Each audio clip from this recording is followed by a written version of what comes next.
Dans le cadre de notre série d'émissions consacrée à l'anxiété et à la dépression, je reçois aujourd'hui deux invités avec lesquels nous allons nous pencher sur un aspect très intéressant du fonctionnement du cerveau.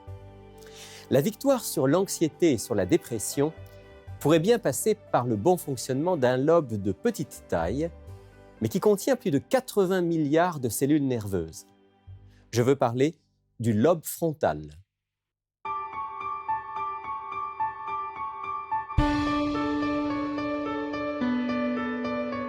Il est écrit, une émission présentée par Rémi Ballet.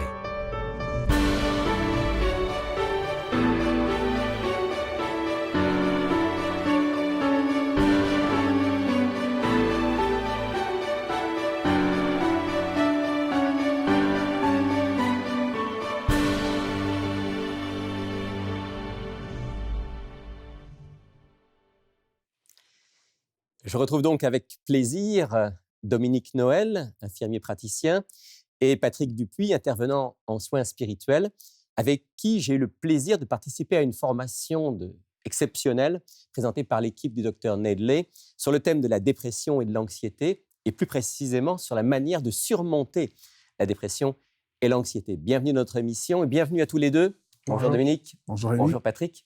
Alors on va parler du lobe frontal aujourd'hui. Ce n'est pas quelque chose que le commun des mortels connaît très bien. Qu'est-ce que c'est que le lobe frontal, Dominique? Alors, le lobe frontal est une région de notre cerveau. On sait tous que notre cerveau est constitué de différents lobes. On a le lobe occipital, par exemple, qui gère entre autres la vision.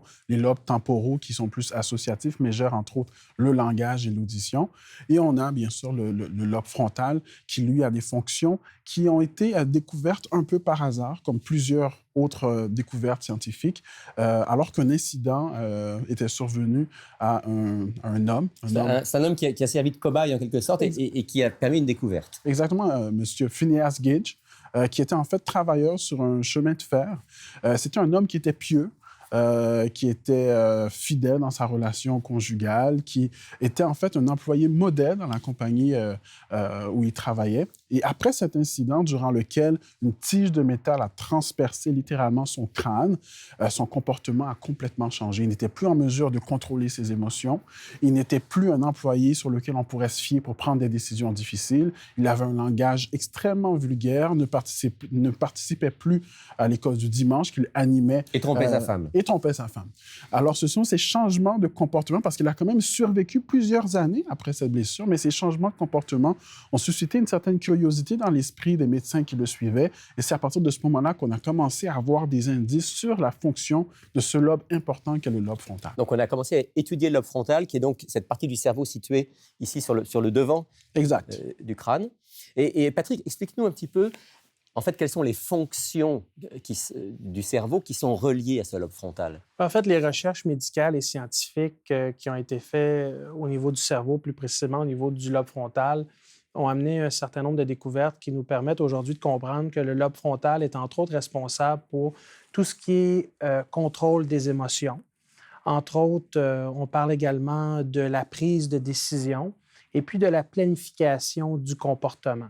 Donc, juste là, on a trois éléments qui sont très importants. Ajoutons à cela également tout ce qui touche à la spiritualité, à la moralité et également au jugement. Alors, principalement, on est devant une situation où le lobe frontal est responsable, en gros, si on veut, du contrôle des émotions, du comportement, du jugement et de la moralité. Donc, c'est comme une tour de contrôle dans ces différents domaines. Et on commence déjà à percevoir, même si on ne voit pas encore le détail, qu'il peut y avoir un lien avec dépression et anxiété, parce que, en particulier, ce qui concerne le contrôle des émotions, forcément, ça a un lien. Parce que s'il est vrai que les émotions peuvent produire des pensées négatives ou tristes, caractéristiques d'une dépression, ou des pensées anxieuses, des inquiétudes constantes, caractéristiques de l'anxiété, il est également vrai que si j'étudie ces pensées-là, je peux ensuite créer un effet sur mes émotions et m'apaiser moi-même ou avoir des pensées beaucoup plus joviales qu'elles ne l'étaient initialement. Ça fonctionne dans les deux sens. Il y a un effet de rétroaction, effectivement.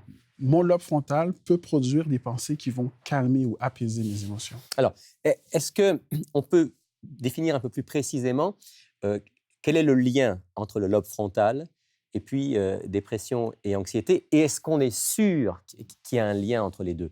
Alors, on a de plus en plus d'évidences scientifiques qui nous confirment qu'il y a un lien. Et je pense que l'évidence qui est la plus visuelle pour nos auditeurs, ou nos téléspectateurs, ce sont les preuves qui viennent de l'imagerie médicale, où on voit que le cerveau d'une personne qui vit avec la dépression a un lobe frontal qui est complètement éteint. Quand on dit éteint, ça veut dire quoi? Qu'il n'est pas bien irrigué? Sur une image, on va voir que c'est une image bleutée, mais physiologiquement, effectivement, la circulation sanguine n'est pas optimale. Et lorsque cette personne-là récupère grâce à la pharmacothérapie ou grâce à la psychothérapie, ce qu'on voit, c'est un cerveau qui est allumé maintenant. Les couleurs sont plus vives, jaune, rouge. Et ça, ce sont des couleurs qui marquent une meilleure circulation sanguine dans la région du lobe frontal. Donc, on sait maintenant de manière certaine qu'il y a un lien entre fonctionnement du lobe frontal et état dépressif ou état anxieux. Exact.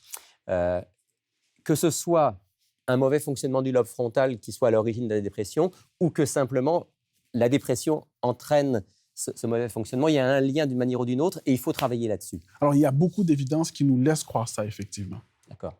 Alors, ce qu'on voudrait faire aujourd'hui, pendant quelques minutes, puisque c'est notre objectif pour nos auditeurs, c'est de leur apporter des éléments concrets, pratiques.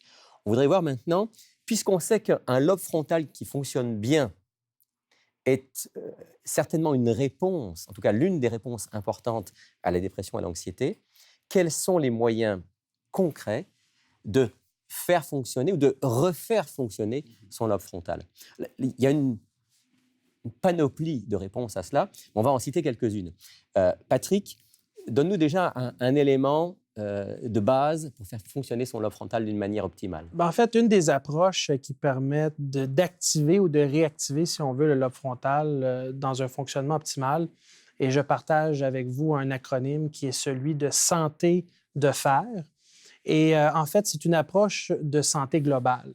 L'idée, c'est de prendre du soleil, de l'air pur, d'avoir une alimentation qui est bonne et équilibrée, de travailler également au niveau de la tempérance, de l'exercice physique, développer une dynamique de foie, prendre suffisamment d'eau et aussi avoir un repos qui est adéquat.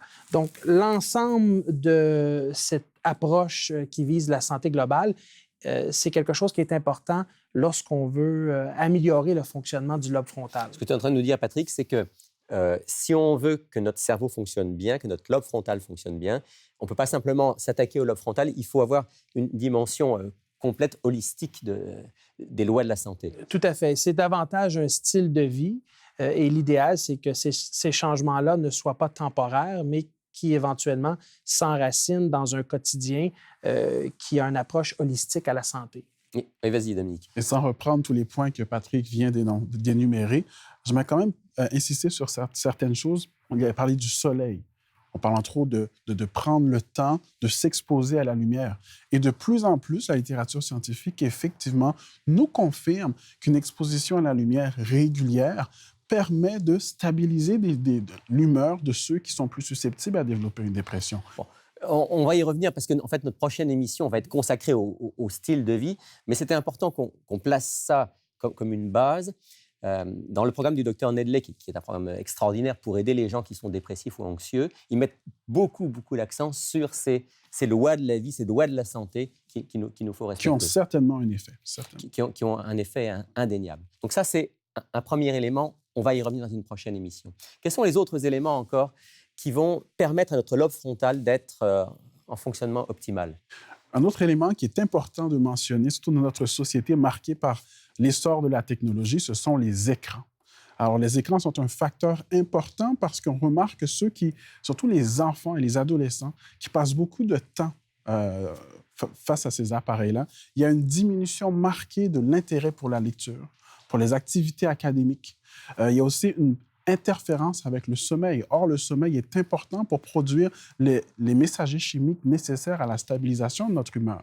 Il y a aussi un effet important sur le contrôle de nos émotions. Si on regarde des émissions constamment qui nous emmènent sur des montagnes russes émotionnelles, alors ce contrôle émotionnel-là va être perturbé. Donc, c'est notre lobe frontal à ce moment-là qui est affecté aussi. Exactement. Alors, quand on parle d'écran, parce qu'aujourd'hui, les écrans, c'est majeur, hein, on vit avec les écrans. Quand on parle d'écran, on parle de quoi? Est-ce qu'on parle de celui qui, comme Patrick en ce moment, est en train de regarder des éléments importants sur le contrôle de la dépression et de l'anxiété? Ou est-ce qu'on parle de films, on parle de jeux, on parle de quoi? En fait, on parle d'une utilisation qui est compulsive. La personne qui est dépendante des écrans, lorsqu'on lui suggère qu'on va lui retirer un écran pendant une période de temps donnée, il commence à avoir de l'anxiété, il y a quasiment des palpitations. Les symptômes de sevrage normaux vont apparaître. Et ce qu'il faut comprendre aussi, c'est lorsque on utilise ces écrans de manière indue, il y a quelque chose d'important qui se passe, c'est qu'il y a une diminution de la socialisation. On s'isole. Oui, On ne on peut être dans une chambre et texter avec celui qui est dans la chambre d'à côté. Exactement, exactement. Et l'isolation, ou l'isolement plutôt, c'est un des symptômes importants de la dépression, une manifestation importante de la dépression et de l'anxiété. Et cet isolement-là vient affecter également notre lobe frontal qui intervient aussi dans notre capacité à interagir avec autrui. Autrement dit, et le docteur Nedley insiste beaucoup là-dessus, si, comme on nous laisse entendre parfois, les écrans et l'Internet et tout le reste étaient un facteur de bonheur et d'épanouissement, on devrait voir de moins en moins de dépression et d'anxiété, alors que la réalité est exactement inverse. Une des problématiques, c'est que les écrans agissent, entre autres, comme une source de stimulation, à la fois positive ou négative, dépendamment de ce qu'on consomme à travers les écrans. Alors, en ce qui concerne la dépression et l'anxiété, il y a vraiment un jugement approprié à avoir sur ce qu'on consomme à travers les écrans, la fréquence à laquelle c'est consommé. Et quand on parle de stimulation, on parle aussi de stimulants. En ce qui concerne la dépression, on peut ajouter à cela les effets néfastes de l'alcool, drogue, abus de médicaments sur le lobe frontal. Bien sûr, bien sûr. Donc, on a dit, pour avoir un lobe frontal qui fonctionne bien, et c'est très important pour sortir de la dépression et de l'anxiété, un style de vie bien équilibré, on y revient la prochaine fois. 2, limiter les écrans et la consommation donc de tout ce qui est écran, Internet, télévision et tout le reste. Exact. 2 éléments importants, mais ce n'est pas tout. C'est pas tout. C'est pas tout. Il y a un troisième élément qui moi, me touche beaucoup et j'étais intéressé de voir que les études modernes montrent l'importance, c'est la musique. En fait, la musique, un certain nombre d'études ont été entreprises en ce qui concerne l'effet de la musique, par exemple, sur les plantes, l'effet de la musique sur les animaux et aussi l'effet de la musique sur les êtres humains. L'idée, en fait, et moi, l'approche que j'aimerais partager avec vous, c'est celle qui touche davantage les paroles. Aujourd'hui, malheureusement, des chansons, là. Dans certaines chansons, on est confronté à des paroles qui nourrissent notre esprit de façon négative. Donc, des paroles sombres, allusion au suicide, hypersexualisation, style de vie de décadence, consommation de drogue et d'alcool. Et donc, on consomme ces paroles et puis on se nourrit de ce message. Et on ne peut pas s'étonner qu'il y ait un lien avec l'anxiété. Exactement. Autant où on a l'impression qu'il n'y a pas d'effet, en fin de compte, il y a un effet et l'effet est important parce que, en fait, on devient ce qu'on consomme en quelque sorte. Et je pense que l'effet de la musique peut être illustré également à travers un sport qui est très apprécié par nos voisins du Sud, les Américains, c'est le football américain. Alors, dans une équipe de football américain, on a les joueurs qui sont à l'avant, qui doivent bloquer et qui doivent utiliser une force brute pour faire leur travail. Et avant un match, eux, ils écoutent une musique très agressive, très rythmée. Très rythmée, avec un beat très fort. Exactement, pour les encourager, pour les motiver à faire ce travail qui est très exigeant physiquement. Dans une équipe de football américain, il y a une personne qui doit avoir un lobe frontal intact parce qu'il doit prendre des décisions critiques à chaque jeu. C'est le quart arrière. Et lui, bizarrement, il est isolé dans une partie de la salle d'entraînement et il écoute quoi? De la musique classique.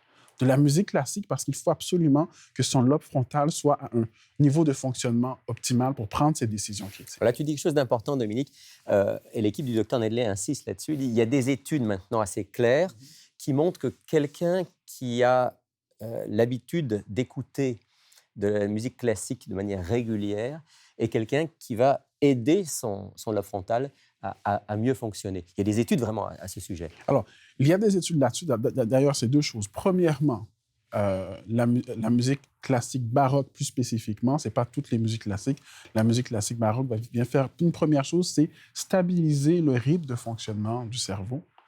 Et la deuxième chose, c'est que ça va encourager la libération de messagers chimiques de bien-être à l'intérieur de notre cerveau. Et ça, c'est des effets puissants pour la personne qui souffre de dépression ou d'anxiété. J'aimerais partager avec vous une petite expérience que j'ai faite, puisque vous savez que depuis qu'on a fait la formation, j'ai eu l'occasion d'expérimenter le programme, comme vous l'avez fait vous aussi, avec des amis, avec en l'occurrence ici un petit groupe. Et on partageait cet élément-là. Et vous savez que dans le programme donc, du Dr Nedley, on nous demande dans la semaine de dire, OK, tous les jours, on va écouter 15 minutes, 20 minutes de musique classique. J'ai dit au groupe, on va faire l'expérience. Et certains dans le groupe disaient, oui, mais nous, la musique classique, c'est pas trop la musique qu'on écoute, mais enfin, on va faire l'expérience. On fait l'expérience pendant la semaine. On se retrouve la semaine suivante. Et là, je demande, rapport d'expérience, comment s'est passée la semaine? Est-ce que vous avez écouté votre musique classique? Et j'ai eu 2 témoignages très intéressants de personnes qui n'écoutaient pas beaucoup de musique classique, mais qui m'ont dit, oui, nous, ce qu'on a fait, c'est que quand on était dans notre voiture, on a syntonisé un poste de musique classique et on a écouté la musique classique dans la voiture.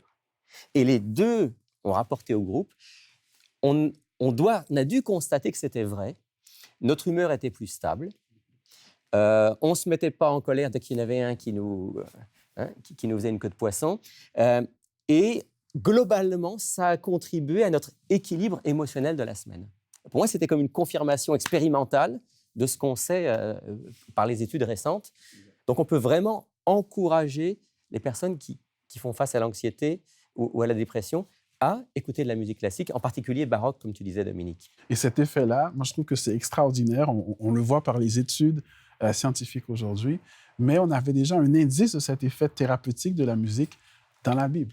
On a un exemple qui nous vient de 1 Samuel 16, verset 23. Ça peut être intéressant qu'on lise le texte, oui. Tu disais, oui, dans 1 Samuel 16, verset 23. Alors, on va lire ce verset, puisqu'on est dans l'émission, il est écrit, on ouvre aussi la Bible. Et ici, effectivement, on a une expérience intéressante. On en parle de Saül, n'est-ce pas? Le roi Saül, oui. Et David, donc, qui lui est un joueur de harpe. Alors, voici ce que dit le texte. Lorsque le mauvais esprit venait sur Saül, donc visiblement Saül avait des problèmes d'ordre psychologique et spirituel. Lorsque le mauvais esprit venait sur Saül, David prenait la harpe et il en jouait. Saül respirait alors plus à l'aise, se trouvait mieux, et le mauvais esprit s'écartait de lui. On voit ici l'effet apaisant de la musique. À expérimenter par chacun d'entre nous. On a cité 3 éléments, il y en a encore 2 qu'on aimerait mentionner, en particulier un qui concerne le fait de faire fonctionner ses facultés intellectuelles. Il faut absolument éviter la oisiveté cognitive ou cérébrale. Constamment faire travailler notre esprit. Apprendre.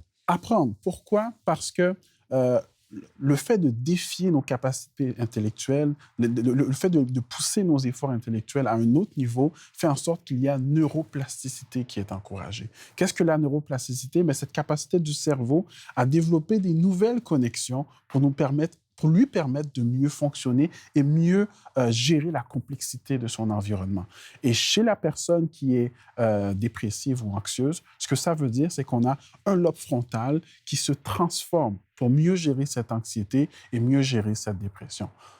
En clair, on se sent mieux, on se sent plus apte à faire face aux difficultés auxquelles nous sommes confrontés. Et parmi ces activités, rapidement, on peut mentionner l'apprentissage d'un instrument de musique, par exemple. Il n'y a pas d'âge pour commencer. Une nouvelle langue. Exactement, ou faire des casse-têtes, ça donnait des projets de bricolage. Bref, des activités qui vont être une source de motivation et de travail au niveau cognitif et intellectuel. Voilà, qui vont amener notre cerveau vraiment à apprendre à fonctionner et pas simplement être au ralenti devant un écran à juste consommer. Exact. Et dans le programme de Nedley, ce qu'on nous encourage à faire, c'est lire les proverbes. Lire Le les livre pro- des Proverbes. le livre des Proverbes pour emmener notre esprit à comprendre ces paroles qui, parfois, après une première lecture, sont difficiles à comprendre. Mais cet effort-là vient transformer notre cerveau. C'est un petit peu comme un... Tu vas me dire si l'analogie tient la route, mais c'est un peu comme un muscle, en fait. Exact. Un muscle, si on ne le fait pas travailler, il s'atrophie. Eh bien, notre lobe frontal, si on ne le fait pas travailler, il va aussi s'atrophier. Écoute, c'est tellement vrai ce que tu dis que les études qui sont faites là-dessus, sur le fait de faire travailler notre esprit, sont surtout faites auprès de la clientèle âgée par rapport à la maladie d'Alzheimer. Alors, ce qu'on se rend compte, c'est que les individus de plus de 55 ans qui ont une vie intellectuelle, une vie cérébrale active, qui travaillent leur esprit, qui poussent, on voit que leur déclin cognitif est ralenti ou n'existe pas. Il n'y a pas de déclin. Alors, important de constamment solliciter son cerveau via la lecture, via l'apprentissage, via l'apprentissage d'un instrument ou autre pour préserver notre lobe frontal. Pour que le lobe frontal fonctionne bien, il faut, 1, avoir un bon style de vie, on y revient. Il faut, 2, limiter le temps passé devant les écrans dans une espèce presque de dépendance, finalement. Il faut, 3, écouter de la bonne musique, pas celle, comme tu disais, Patrick, qui nous agresse avec parfois des paroles qui sont déprimantes, mais une musique équilibrée, la musique classique en particulier. Il faut, 4, faire travailler son lobe frontal, avoir toujours un apprentissage, mettre au défi nos capacités intellectuelles. Et il faut 5, Patrick. Quand on parle du lobe frontal, on parle également du jugement au niveau d'un code moral, on parle également de la spiritualité. La conscience. La conscience, exactement. Donc ici, il est important pour l'être humain de vivre selon sa conscience et de ne pas chercher à la violer volontairement. Rien de plus néfaste que de faire des choses qui vont à l'encontre de notre conscience parce que cela a un effet négatif sur l'aspect psychologique de l'être humain et aussi la dimension physiologique. Donc, ce que tu es en train de nous dire, Patrick, c'est que pour que le lobe frontal fonctionne bien et pour surmonter la dépression, un des éléments importants, c'est de vivre le plus possible en harmonie avec son code moral. Exactement. Pour le chrétien, le code moral est évident, c'est celui de la parole de Dieu. Pour ceux et celles qui ne sont pas sous le chapiteau du christianisme, nous portons quand même en nous un certain nombre de valeurs universelles qui font en sorte que nous devons, en tant qu'être humain, vivre selon ces valeurs et ne pas chercher à les violer pour un gain quelconque ou un avantage quelconque, parce que cela a un effet néfaste sur notre santé. Ça peut être, dans certains cas même, un déclencheur d'anxiété ou de dépression. Exactement. C'est clairement démontré. Et tout à l'heure, on a parlé de l'importance de constamment solliciter notre capacité à appréhender de nouvelles situations pour travailler notre esprit. Lorsqu'on bonifie ou lorsqu'on optimise notre capacité à vivre notre spiritualité, parce que cette spiritualité-là est gérée par le lobe frontal, mais ce fonctionnement-là du lobe frontal va être optimisé également. Et ça, c'est important, peut-être, Patrick, tu peux en dire un mot. Le fait que maintenant, on voit clairement qu'il y a un lien entre spiritualité, dimension spirituelle chez l'être humain et développement du lobe frontal. Tout à fait. En fait, la spiritualité, c'est un aspect de l'être humain qui permet l'apport de l'équilibre. Et donc, dans une approche de santé globale, une approche holistique, on ne peut pas laisser pour compte la spiritualité parce qu'elle est un élément important, je dirais même fondamental au bien-être de l'être humain. Voilà, on en arrive au bout de notre entretien. On a parlé de choses très importantes aujourd'hui pour permettre à ce fameux lobe frontal de bien fonctionner. Et on peut d'ores et déjà dire que nos prochaines émissions vont continuer à donner des éléments dans ce sens-là. J'aimerais vous encourager, vous qui regardez cette émission, à bien sûr suivre le reste de notre série et aussi à vous procurer le matériel qui va vous être proposé dans quelques instants et qui peut vous permettre de mieux comprendre et le problème dépression-anxiété et surtout comment le surmonter. On va terminer, Patrick, comme on le fait toujours dans l'émission Il est écrit, avec un texte biblique encourageant. Qu'est-ce que tu as choisi aujourd'hui? Et donc, j'aimerais vous proposer aujourd'hui d'aller dans l'Épître de Paul aux Philippiens, donc le livre du Nouveau Testament qui est l'Épître aux Philippiens. L'Épître de Paul aux Philippiens. Oui. Le chapitre 4, plus précisément le verset 8. Alors, je vais lire ce verset, si tu veux bien, Patrick. « Au reste, que tout ce qui est vrai, tout ce qui est honorable, tout ce qui est juste, tout ce qui est pur, tout ce qui est aimable, tout ce qui mérite l'approbation, ce qui est vertueux et digne de louange, soit l'objet de vos pensées. Exactement. Donc ici, c'est l'idée que dans nos pensées, dans les choses qui nous passent par la tête, que ce soit des choses louables, positives, sur lesquelles on s'arrête pour réfléchir. Patrick, voudrais-tu en terminant offrir une prière pour chacun d'entre nous? Que Dieu nous aide à aller dans cette direction positive? Certainement. Prions ensemble. Notre Père, nous voulons te remercier parce qu'à travers cette émission, nous avons découvert un certain nombre de choses qui, certes, nous aideront alors que nous choisissons d'aller vers une vie meilleure. Alors, Père, nous te demandons par ton esprit de l'aide pour ceux et celles qui cherchent à sortir de la dépression, à améliorer leur situation en ce qui concerne l'anxiété, et qu'à travers les éléments et les outils que nous avons partagés aujourd'hui, que nous puissions atteindre un bien-être amélioré. Seigneur, c'est notre prière au nom du Christ. Amen. Amen.